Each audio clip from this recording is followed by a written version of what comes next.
दोस्तों, छात्रों की आड़ में लगातार महीने भर तक गंदी राजनीति करने वाले और छात्रों को भड़काने वाले केजरीवाल ने एक बार फिर से गंदी राजनीति करनी शुरू कर दी है और इसने खुले मन से ऐलान कर दिया है कि आपने पीएम मोदी को चाहे कुछ भी क्यों ना बोला हो, अगर उन लोगों ने आपके ऊपर एफआईआर की है तो वो पूरी तरह से आपके साथ में खड़ा हुआ और आपका केस फ्री में लड़ेगा। आपको लीगल और फाइनेंशियल हेल्प भी करेगा, जिसको लेकर आज शिवम त्यागी ने आपियों की ऐसी तैसी कर डाली। बाकी क्या हुआ हमारे आज के इस बहस में, इस डिबेट में, आप खुद देखिए। दिन में झारखंड की आवाज आपको सुनाई दे गई, लेकिन जब 20-20 दिन से बच्चे बैठे थे जंतर मंतर पर, तब बात करने में आपने देरी कर दी। और क्या ये गलत नहीं है कि 2800 लोगों के बिना पर पूरे के पूरे प्रोटेस्ट को बदनाम कर देना, पूरे के पूरे प्रोटेस्ट को ये कह देना कि इनका मकसद तो हिंसा करना था, संसद पर चढ़ाई करना था या प्रधानमंत्री के खिलाफ था? क्यों था? बाकी लोग भी तो थे ना। उन 2800 लोगों को इस देश की सरकार ने तभी चिन्हित करने की कोशिश की थी। और मैं क्यों कह रहा हूं कि ये देश के लिए, देश के खिलाफ, प्रधानमंत्री जी को जो इलेक्टोरली हराने की औकात नहीं रखते, उन लोगों का ये प्रोटेस्ट था। ये है दिपके, इनकी 10 सेकंड की एक बाइट है, सुन लीजिए। जब उन 2800 लोगों को ट्रैक करने के लिए पुलिस ने वहां पर कहा तो दिपके ने क्या कहा, एक बार आप भी सुनिए। जंतर मंतर पर आने के लिए हमें वीजा इशू करना पड़ेगा क्या हमें? इसके बाद अगर कोई भी पुलिस वाला आधार कार्ड मांगता है प्रोटेस्ट साइट पर आने के लिए, प्लीज मुझे बताइए। Thank you. हम कह रहे हैं कि वहां पर जो कुछ लोग हैं वो तो आप क्या कर रहे थे उस वक्त? क्या करते? आप क्या कर रहे थे? आप क्या करते? भाई 2800 लोग अगर इकट्ठा हो गए, असामाजिक तत्व थे, तो कहां थी इंटेलिजेंस, कहां थी सरकार? नहीं थी, यहाँ पुलवामा में थी। नहीं, हम आ रहे हैं वहां पर।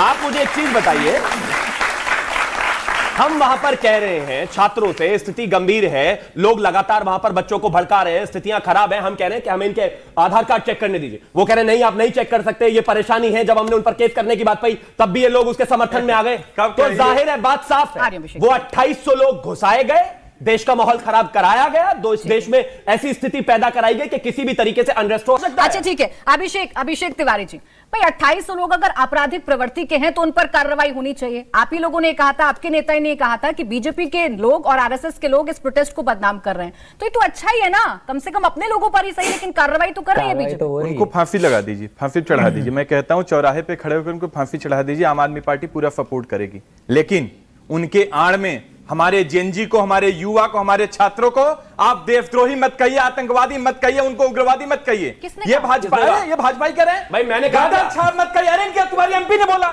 यहां करके मीठा मीठा मत बनो। तुम्हारे एमपी ने बताओ, आप निंदा करिए उसका। इनके एमपी ने गटर छाप बोला हमारे जेनजी और युवाओं को। और ये करे नरेंद्र मोदी कहां से आगे रंग का के? अरे नरेंद्र मोदी की वजह से 25 बच्चों ने सुसाइड कर लिया। नरेंद्र मोदी जी की वजह से 8 करोड़ युवाओं की जिंदगी बर्बाद हो गई। नरेंद्र मोदी की वजह से 150 पेपर लीक हुए। नरेंद्र मोदी की वजह से 2 करोड़ लोगों को रोजगार मिलना था, वो नहीं मिला। नरेंद्र मोदी की वजह से 800 किसानों ने शहादत दे दी। नरेंद्र मोदी की वजह से आज युवा परेशान है। नरेंद्र मोदी की वजह से महिलाएं परेशान है। आप कहें नरेंद्र मोदी का, और एक बात, नरेंद्र मोदी देव भारत नहीं है, ये नरेंद्र मोदी के खिलाफ। बिल्कुल ठीक है, बिल्कुल ठीक है। अभिषेक जी, कोई भी व्यक्ति देश से बड़ा नहीं हो सकता है, कोई भी व्यक्ति देश से बड़ा नहीं हो सकता है। आपने कहा कि फांसी देते हैं उन लोगों को जो असामाजिक तत्व है, आपने कहा इन लोगों पर कार्रवाई होनी चाहिए। तो जब हो रही है तो फिर आप सवाल खड़े क्यों कर रहे हैं? या आपको ये शक क्यों है कि चुन चुनकर जंतर मंतर पर बैठे प्रोटेस्टर जो कि जेन्युइन प्रोटेस्टर्स थे, उन पर कार्रवाई हो रही है? बता दीजिए एक आध ऐसा कोई केस जो बिल्कुल ऑर्गेनिक प्रोटेस्टर्स थे, मासूम प्रोटेस्टर्स थे, उन पर एफआईआर दर्ज हुई। मैं बता दें, 15 साल की बच्ची है, 15 ईयर की बच्ची है, देश के प्रधानमंत्री से लेकर के इनके छोटा कार्यकर्ता तक उसको गाली देने का कर रहा है। एफआईआर हो गया आजाद भारत के इतिहास में पहली बार गाली देने पे एफआईआर। 15 साल की बच्ची क्या बता रही है? मैं वीडियो दिखा यही 15 साल की बच्ची क्या बता रही है? मैं कह रहा हूं जबरदस्ती। 15 साल की बच्ची क्या बता रही है? सुनिए, एक सेकंड, यही 15 साल की बच्ची क्या बता रही है? यही बता रही है ना कि हम गए थे सिर्फ अपने दोस्तों के साथ, हम गए थे अपने दोस्तों के साथ, सुन लेना, हम गए थे अपने दोस्तों के साथ, हमें भड़काया गया, हमें उकसाया गया। ये बच्ची तो यही बता रही है ना। और इस बच्ची की जब वीडियो सामने आई, जब इस बच्ची की वीडियो सामने आई, तो क्या आपको बुरा लगा कि नहीं लगा? अभी बोला भाई, अभी मैं बता, बच्ची के ऊपर इन्होंने एफआईआर किया, उसको डराया धमकाया, उसके पिताजी से लेकर के माताजी तक। तो जाइए उसके साथ खड़े हो जाइए, जा रहे हैं, जाइए ना, जा रहे हैं, उसके साथ खड़े हुए एक्सपोज करिए। केवल उस बच्ची के साथ नहीं, इस देश के युवाओं, छात्रों और जेनजीओ के साथ आम आदमी पार्टी अरविंद केजरीवाल जी खड़े। दूसरी बात, प्राची जी, मैं बार बार कहता हूं, जब से धर्मेंद्र प्रधान ने इस्तीफा दिया है, पूरी की पूरी भारतीय जनता पार्टी तिलमिलाई हुई है। अरे अगर आशुतोष रांका इतना खराब था, अभिजीत दिपके इतना खराब था, तो जेपी नड्डा उसके साथ बैठ के क्या कर रहे थे? जेपी नड्डा उसके साथ मीटिंग कर रहे थे, नहीं कर रहे थे? अगर वो देशद्रोही था, आतंकवादी है, वो अरविंद केजरीवाल जी का सिपाही है, तो आप मीटिंग क्यों कर रहे थे? दो बातें नहीं हो सकती ना, दो बातें नहीं हो सकती। गाली देने वाले अगर आप कह रहे हैं कि सुन लीजिए, गाली देने वाले अगर आप कह रहे हैं कि उन पर कार्रवाई नहीं होनी चाहिए और एक तरफ आप कह रहे हैं कि असामाजिक तत्वों को आप फांसी पर लटका दीजिए, दो बातें एक साथ नहीं हो सकती है ना, दो बातें नहीं हो सकती। ये बच्ची खुद कह रही है, मैं नहीं सुनवाया, अगर आप कहेंगे तो मैं फिर सुनवा देती हूँ। वो बच्ची क्या बता रही है? बच्ची ये क्या करे, मैं वीडियो दिखाता हूँ, ये भी चला दीजिए। तो ये माफी वाली बात गलत है? नहीं, माफी वाली बात अरे ये आपके ऊपर एफआईआर करके कुछ भी बुलवा लो। नहीं, मेरे पर नहीं होगा, नहीं बिल्कुल नहीं होगा। जो सच है वही बताऊंगी, जो सच है वही बताऊंगी, जो सच है वही बताऊंगी, जो सच है वही बताऊंगी, जो सच है वही बताऊंगी। और अभिषेक जी, सुन तो लीजिए, पहले आपने कहा कि सबको माफ कर देंगे, प्रधानमंत्री ने कहा सबको माफ कर देंगे, लेकिन चुन चुन कर टारगेट कर रहे हैं, फेस देख देख कर टारगेट कर रहे हैं। पहला, भाई गिरगिट इतनी जल्दी रंग नहीं बदलता जितनी जल्दी ये बदल जाते हैं। अरे राघव चड्ढा को लेकर भी तो तुम ही आए थे, क्या तुम भी इधर ही आ जाओगे तो अपने आप को भी ऐसे ही कहोगे क्या बिका हुआ हो? आपकी तरह ही करते थे वो भी डिबेट, राघव चड्ढा भी यही तो थे। राघव चड्ढा जब तक आदमी इनके साथ है, जब तक वो सब एक-एक करके बोलेंगे प्लीज।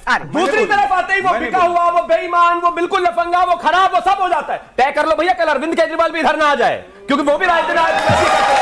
अब आगे मई 2023, भावना किशोर एक महिला थी, एक महिला पत्रकार जिन्होंने इनके अरविंद केजरीवाल के शीश महल को ब्रेक करा था, उनकी खबर बाहर निकाली थी। उस महिला को रातों रात उन्होंने उठाकर पंजाब में जेल में डाल दिया था। हमें भाषण दे रहे होगे, हमें बताओगे किसके खिलाफ कर लीजिएगा। अरे रुको भाई, रुको, एक्सपोज कर लीजिएगा। डीजे वाले बाबू अपना गाना बाद में बजाना, अभी अभी और रुको, एक थोड़ी ना दूसरा भी है। अरविंद केजरीवाल के खिलाफ लिखने वाले मेट्रो पर व्यक्ति अंकित, उसको भी उठाकर इन्होंने जेल में डाला। हमें भाषण दे रहे हो आप?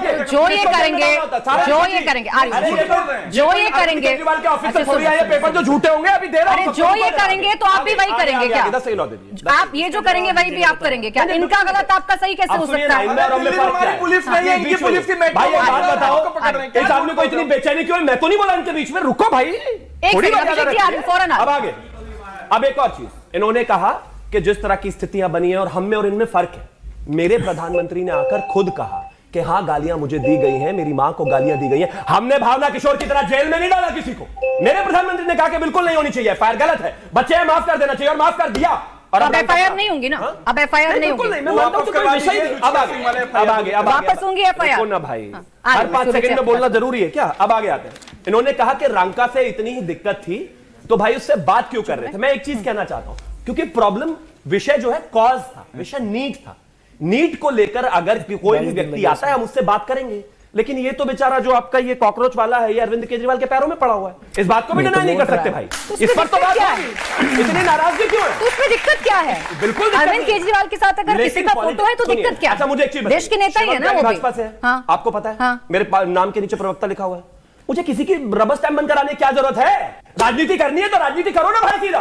स्टूडेंट को इस्तेमाल क्यों कर रहे हो? वो बेचारा जाने वाले को पुलिस पकड़ कर ले गई, चुप बैठे रहे। जब आपको पता था मसला राजनीतिक है, जब आपको पता था कि मसला राजनीतिक है, तो फिर क्यों इस्तीफा दिलवाया? उनकी बातें क्यों मानी? फिर बातें क्यों की? फिर उनसे आपने बच्चों से बात करते हैं आप, जो लोग हैं। नहीं, फिर आपको रांका से बात नहीं करनी चाहिए। मैं फिर से समझाता हूँ, लोग जो उसमें घुसे वो राजनीतिक हैं, लेकिन बच्चों का उन्हीं राजनीतिक लोगों से बात क्यों की? बच्चों का नीट का मुद्दा जायज है, और ऐसे ही भी मुद्दा जायज है। देखो, मुद्दा अगर जायज हो तो मेरे हिसाब से बातचीत जरूर करनी चाहिए। और नीट का मुद्दा एक ऐसा मुद्दा था जो सच में देश के छात्रों को परेशान कर रहा था, छात्रों को दुखी कर रहा था, और बार बार पेपर लीक, चाहे नीट के हों या फिर किसी दूसरे एग्जाम के, ये सच में एक ऐसा मुद्दा था जिसका इलाज जरूर से जरूर होना ही चाहिए था। अभी वो धर्मेंद्र प्रधान करें या फिर कोई दूसरा नेता, क्योंकि धर्मेंद्र प्रधान इसका इंतजाम कर नहीं पा रहे थे, इसका समाधान निकाल नहीं पा रहे थे, इसलिए बाकी का राइट विंग भी उनका इस्तीफा मांग रहा था, और शायद इसी वजह से उन्हें इस्तीफा देना भी पड़ गया। लेकिन जिस तरह की राजनीति अभी आम आदमी पार्टी कर रही है, जिस तरह की राजनीति अभी केजरीवाल कर रहे हैं, वो किसी भी मायने से सही तो नहीं ठहराई जा सकती। बाकी आप लोग इस बारे में क्या सोचते हैं, कमेंट कर जरूर बताएं।